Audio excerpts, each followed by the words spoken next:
Another Hollywood celebrity is about to bite the dust as the accusations come out about something that happened in 1994. It happened on the set of a movie where the supposed victim, Regina Simons, was an extra. She's claiming that she was raped by the director of the movie at his home. She was 18 years old, and he was a major Hollywood star who was breaking legs and breaking the action movie scene like it was a concrete block hit by Marvel's Iron Fist. This isn't the best news that you'll read about Steven Seagal, and if it's true, then he's a huge sleazebag.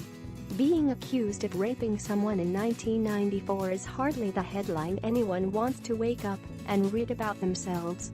The story unfolds as told by Simons, and it's her recollection of the events. It has not been proven true or false. It is merely an accusation in her story. Keep that in mind while reading, and remember that readers should always hear both sides of every story before deciding your opinion on it. According to reports, we're learning that Steven Seagal is accused of raping Regina Simons in 1994 while they were working on the movie On Deadly Ground. Simons claims that Seagal invited her to a wrap party at his home. But when she got there was no party. It was just her and Seagal. She says Seagal took her to his room and started kissing her, took off her clothes, and then got on top and raped her. She claims she froze. Daily Mail reports Steven Seagal has been accused of raping a woman on the set of his 1994 film On Deadly Ground. Regina Simons, who was working as an extra on the movie, claims Seagal, who was directing, invited her to a wrap party at his Beverly Hills home. But when Simons, then just 18, arrived, there was only him.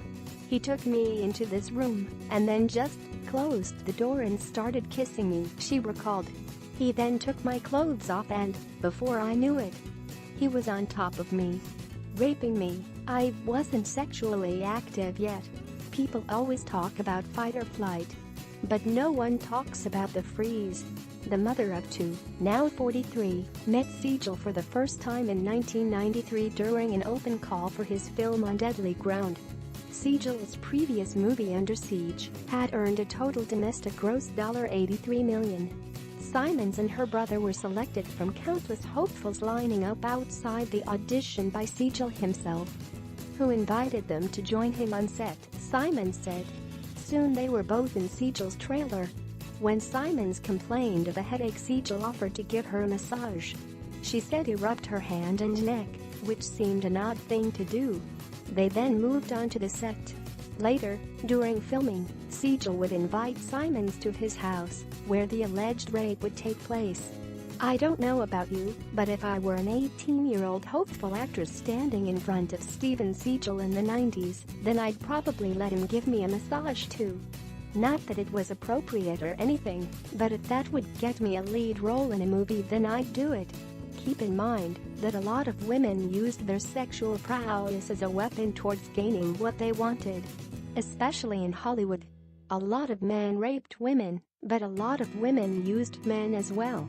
It went both ways.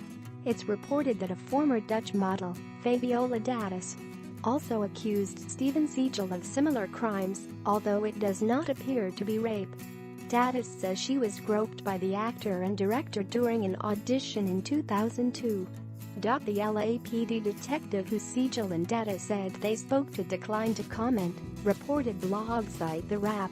The hardest part about these stories is figuring out who is telling the truth. Did a woman who showed up at a celebrity's house get raped, or did she use her body to push her career forward? Or was this nothing more than a mutual situation, where they were both interested in each other? I find it staggeringly difficult to believe any rape accusation on a man who hasn't been relevant since the 90s, but the woman speaks out now. Why now? Why not then?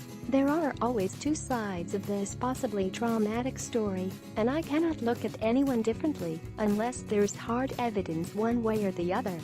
If the rape accusations turn out to be true, then Steven Seagal belongs in jail. If the rape accusations turn out to be false, then Regina Simons belongs in jail. What if it turns out that the sexual encounter was mutual? What if they both wanted to do it? But now Simons just feels like wasting our time with a fake story to get herself in the news and gain another 5 minutes of fame. How will us, the readers, ever know the truth? The only way is to coerce a confession from Steven Seagal.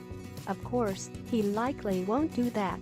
It should be mentioned that numerous women have accused Steven Seagal of inappropriate actions and sexual misconduct. But they are merely accusations until proven correct. One story stated that he seemed to accidentally show his junk as he was wearing a robe, but covered it up casually. Well, maybe it was an accident.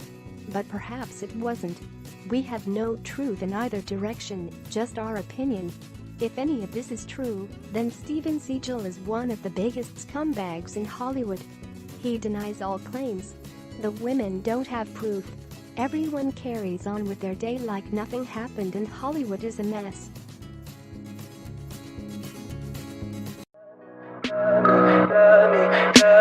Tell me pretty lies, look me in the face. Tell me that you love me.